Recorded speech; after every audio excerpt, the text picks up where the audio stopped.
know it did that a second ago, and then I got an error message. Okay, Alright. all right, now we're live. It's 5:00. Okay, we'll go ahead and call the meeting to order. City of Attica Board of Works and Safety, 8/19 of 25. Would the clerk please call roll?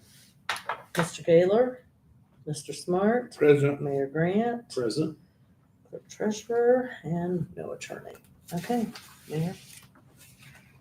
Has everybody had a chance to look at the minutes from the previous meeting of 8/5? I have, and I'll make a motion we approve. I looked through them as well. They look good to me. I'll second that motion. All in favor? Aye. And I need to sign off on those. Did you see what I started doing, Andy? Yeah. Sign here. Sign here, sign there, sign everywhere. Walk me through it.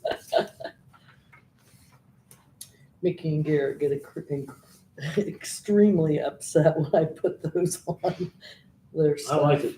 Citizens petitions. Did you have something that you wanted to talk about? I did, and if you bear with me, I made a cohesive list, so I'll run through it quickly. Okay, could you state your name, please? Sandra Dunick, 106 East Main Street, Attica. I just wanted to continue, and this is maybe not the meeting for it, but remember I talked about the trucks on the street and the congestion. And I think one of them, John asked me what my solution was. So I went back and thought about it. And because my biggest concern is when they start construction back there, that they are going to use that part of the street and they're going to close off the accesses, because they're going to have to close down to do septic, all kinds of things. You're talking about the apartments? Yes, Okay. and you said they were gonna break ground this fall, so I want to get in plenty of notice. So I'm concerned about that street. I did mention it to the Presbyterian people on Friday about the windows rattling when the trucks go by, and I wanted them to be aware because of that stained glass there. Now, I have to say that I sit out there every single day and every morning, and I have only had, I'm gonna say maybe besides the garbage trucks, maybe 3 trucks this past week since I was here Monday. So I don't know if somebody said something, somebody did anything, I don't know what's going on, but it seems improved, but it may be of no working, just nobody's traveling that route. I suggest this. I said my druthers was a one-way street, but I think that we need to post no trucks on that street, that little section. And I'm not saying it for my own personal benefit because I'm the only one that lives there. I'm saying it because it's historically downtown. We shouldn't run semis through there. Main Street might be another issue, but that little section of street, it needs to be paved. There's a lot of issues with it. And if at the very least, I think on my side of the street, and again, I'm not doing it for my own personal gain. When I look at it, when I see people trying to pass each other, they use that section. The fire department still uses that fire hydrant most times because it's the closest one instead of going somewhere else. And if they're there, you can't see around there. So I think that section of the street, I suggest to whoever that we make that a no parking side. Because there's a parking lot across the street. Are we talking Brady or Sixth. On my street. It is Brady. It's Brady to. It's Brady to Maine. Okay, my house and the Presbyterian church, Yeah, that little stretch That's right Brady, there. right? Till you hit Ferry? No, that's. I Six, brought a does that start map. to 6? Yeah, it Start turns 6 Okay. at Main. It turns into 6, and it says historic district there. Okay, gotcha. And so when the churches park there, which they park there a lot through the week, but on Sundays, it's very hard to move out and turn there. So when they park along this side of the street, on my side where my fence is, and a lot of times I get stuck in my driveway because of people parking there, but when there's something going on, but at the very least, I think there should be no parking on that side. We can't do maybe a one-way, but no truck sign should be posted there because I'm telling you, my windows, my door, my dishes and my cabinets rattle when the trucks go by. And it's gonna erode over time. So anyway, having said that, that's my suggestion, because they asked me for one, and so I came back with it. Now, I will say one thing on that. A lot of times we'll have city functions. And that, a lot of times, is the only way people can kind of cut across to get to the other side of town. Because downtown is a lot of times shut off. So it could be dancing in the streets, or we've had festivals and things of that, parades. So, people do cut through there to get around town when downtown's closed down. You know what I'm saying? So, Well, or the train or it's- whatever, Yeah, and they do park on that side, and, with the stop sign so close to where that little house is on the corner there, my house.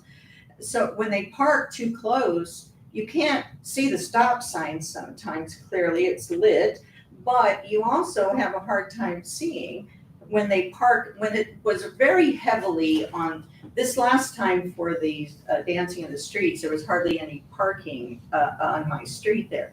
But before, it was like so congested with people in their golf carts that, I had to wait for a lady in an SUV just to come back to her car so I could even get out of my driveway. So what I'm saying is that, yes, I understand traffic, but people don't have to park there. Because there's two driveways. Once I do something with that house, there's gonna be one driveway there, then my driveway, and then there's only a little bit of space before the fire hydrant's there, and they're not supposed to park that close to the fire hydrant anyway, so. I think it'd be tough to keep trucks out there though, don't you? I don't know. Well, it's. I could understand. I don't think most semis would go down that way, but. No, I didn't bring it with me.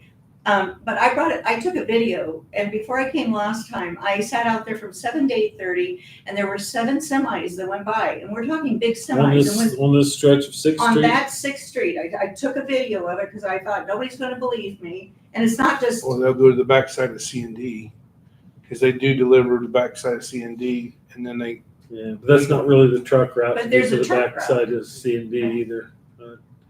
They're supposed to be going down past the car wash and by the city garage and around that way. That's a designated truck route to go that way. so Yeah.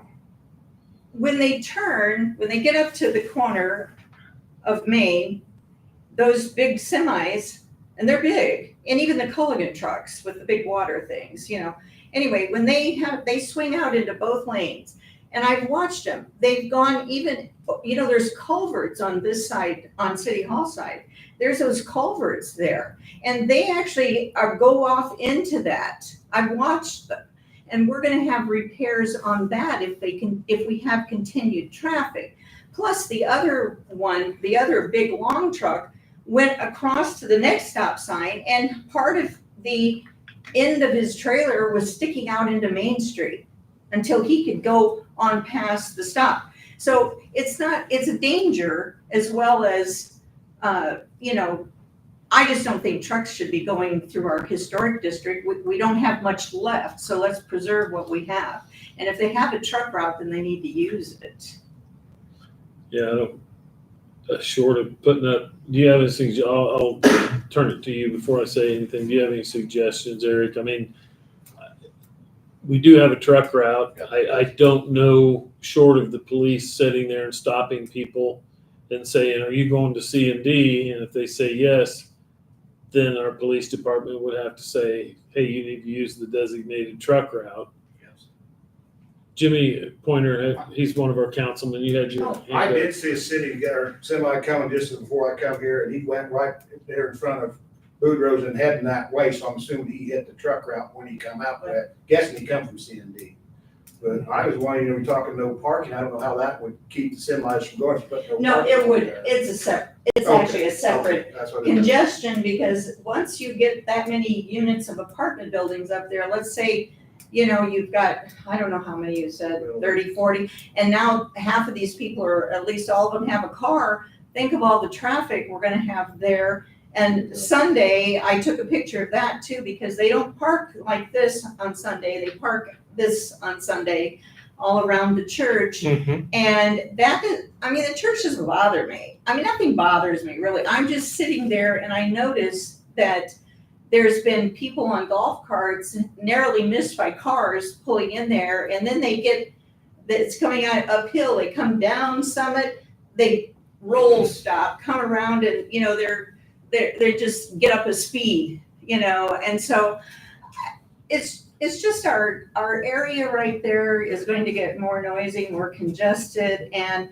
yes, I did buy a house on that corner, but that was 7 years ago, and no one said, hey, we're gonna tear down downtown and we're gonna build apartment buildings. When I talked to the people in town, they were gonna restore things, and there was a lot of positive things going on. So maybe I wouldn't have bought it if I'd have known that was gonna happen. However, that's where I live, and so to preserve where I live, as best that I can as a citizen, and I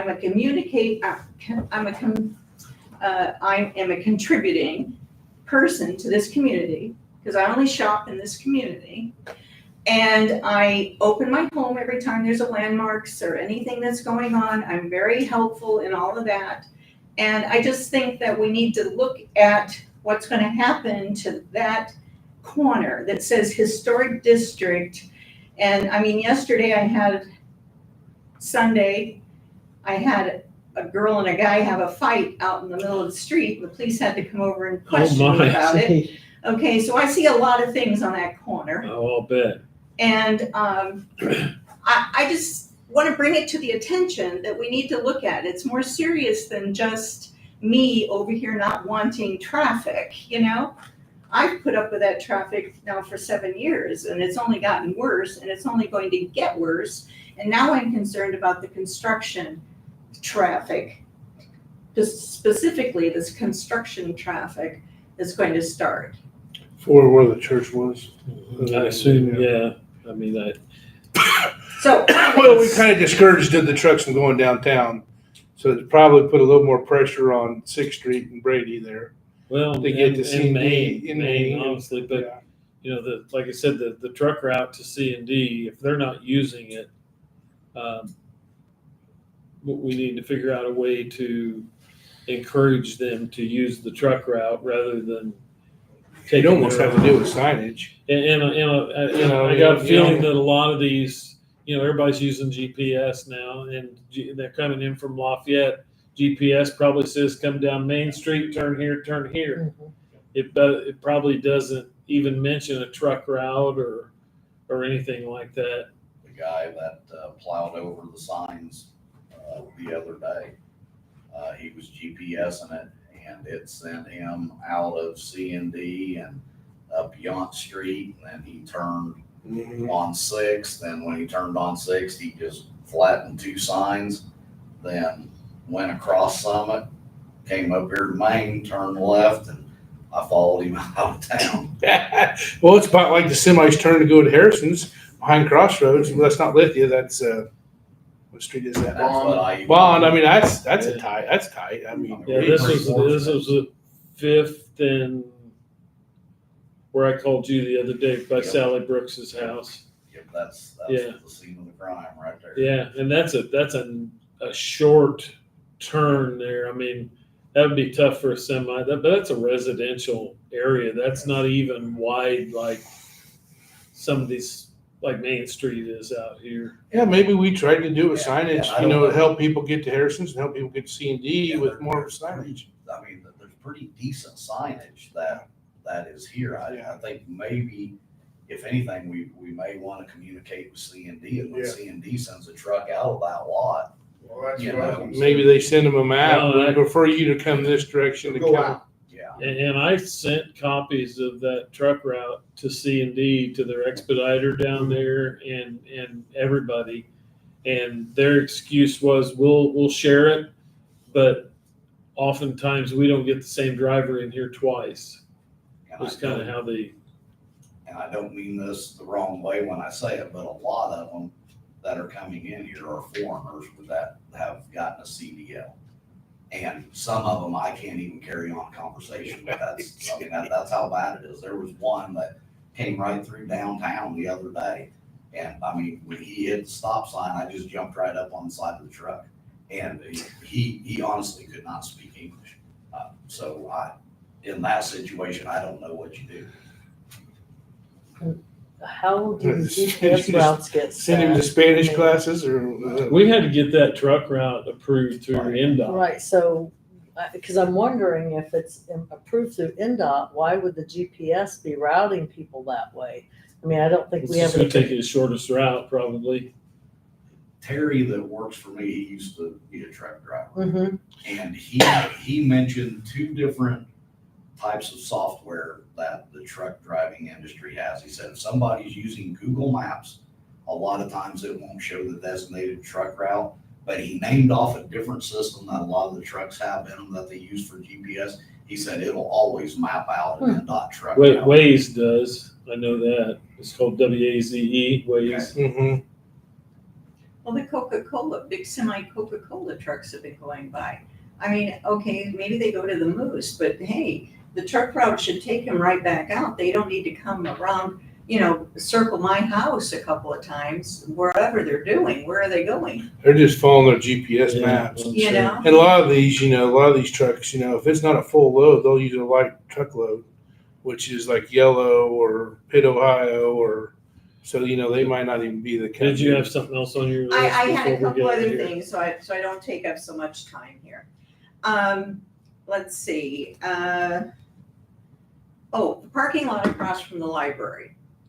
All right. I think you and I talked about that at one time. You're Andy, right? Yeah. The old library over here, Andy. Okay. Okay. Yeah. old- The Oh, parking lot okay. Next to Kraft's building. Yeah. Two issues there. What's going on with that building? The windows are out. I've told him for 2 years now, the windows are out. Nothing ever gets done, and it's trashy around there. You And talking about the old law office? Brian? Yes, yes, Brian Craft's doing that? Yeah. yes. yeah, and a building like that with windows out is just gonna keep deteriorating. Is that gonna get torn down too? But they put a lot of money in that sidewalk behind them, that right up to that building, so I don't know what's going on, but I'd like to know what's going on with that building, because I've asked Brian, to buy it a couple of times, and he's whatever his plans are. So the other thing is the parking lot. That is our historic district. It's across from the library.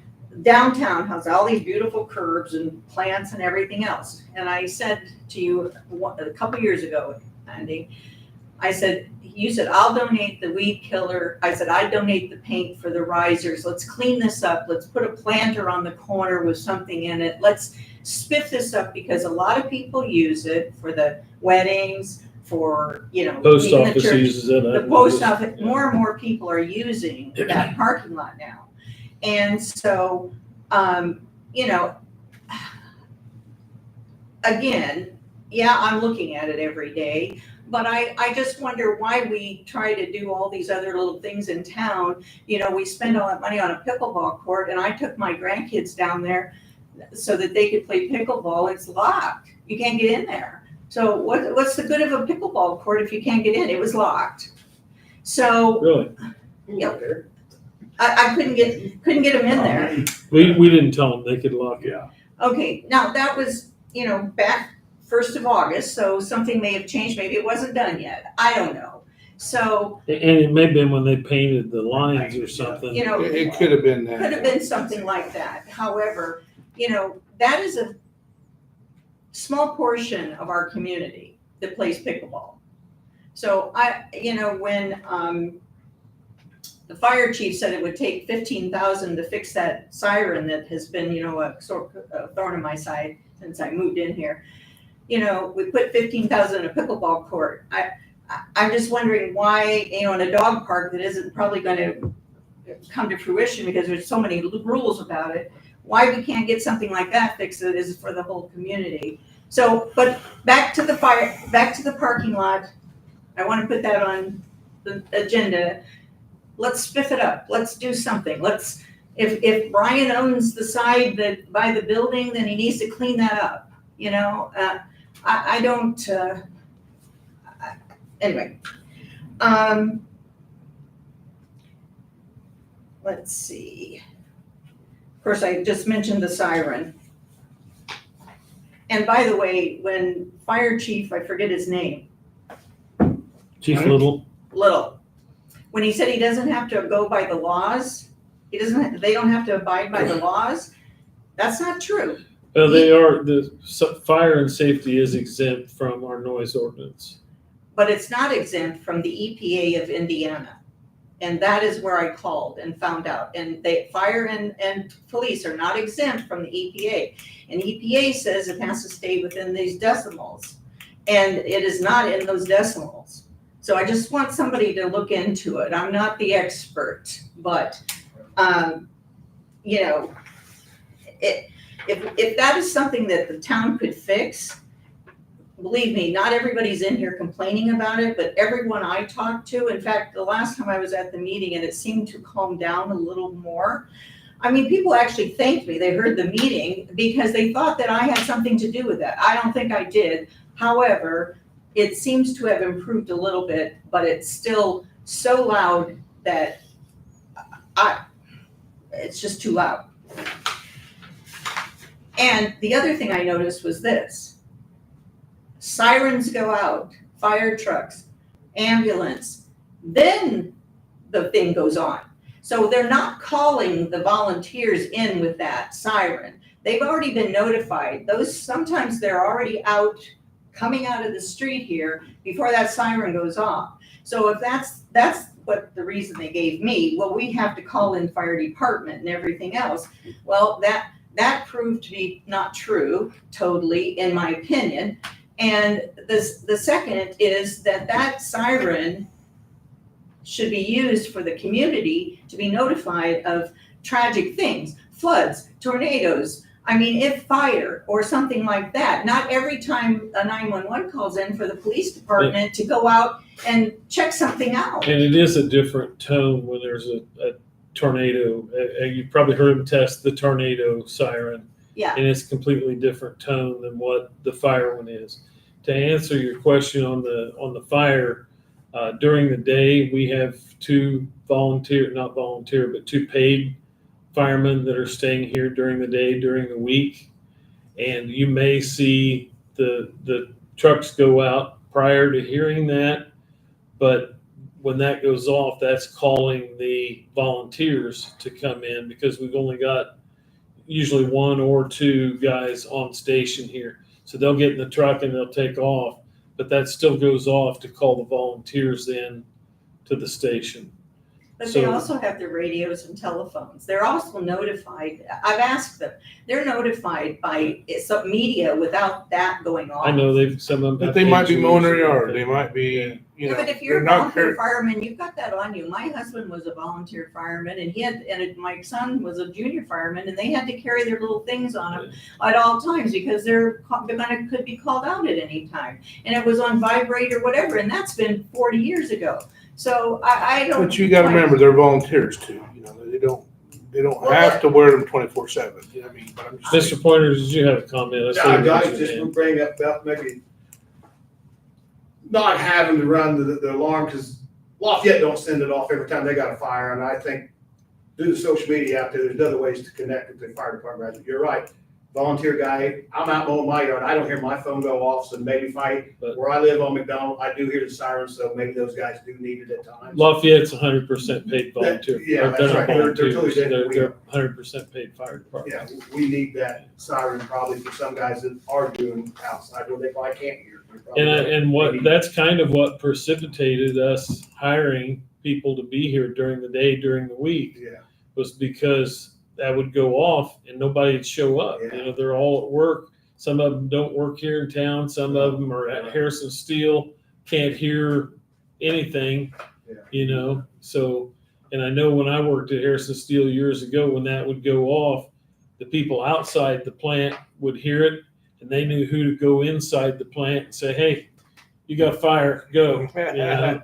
So it was kind of It's kind of two-edged deal. it worked.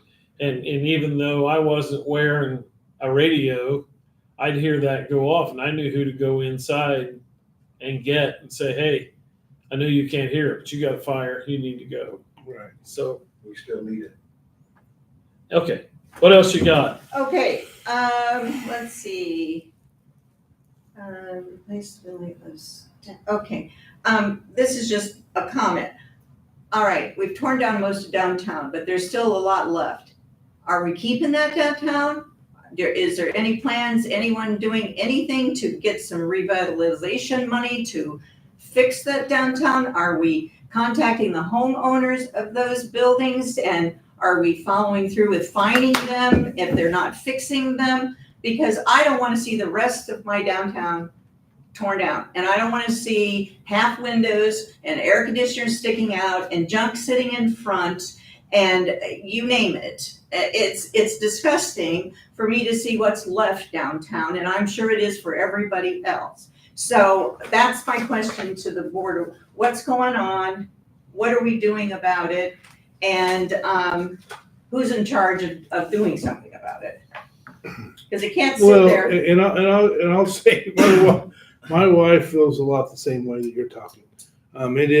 It's frustrating, and I think the big problem is a lot of those buildings were built in the early 1900s, late 1800s, and a lot of people are at the point where they can't afford to fix them. They're out of date, and it's just a mammoth project. It's different when you live in a county seat or you got a lot of travelers or people that come visit your area. Those type of downtowns survive, and they're vital for a town like us that doesn't have a county seat, that's not a vacation destination, not of historical significance. The towns like us struggle, and you're not getting people down there to all these buildings that are keeping them vital. You don't have a foot traffic coming in, spending money in these buildings. And I think you're seeing towns like this that are struggling to keep those buildings, and it doesn't make it right. If you own that building, you should maintain that building. But I just think that you're seeing a lot of this around Indiana where, these downtowns are struggling to keep these buildings, up to date, because it's very, very expensive. Let me sum it up for you. There's several buildings down there that are on unsafe building orders. And once the people present themselves at the meeting that have been served documentation on it, then we'll find out more of what's gonna happen with those buildings. I can reassure you there is one that is probably going to be torn down without a doubt. I think they've already agreed to that, haven't they? The one that the old Yeah, dry which cleaners. one is that? I did read that. The one next to the Devon. Between where Doug's studio was and the Devon. It's on Mill Street, The old Paris dry next cleaners. door to the Devon Theater. Okay.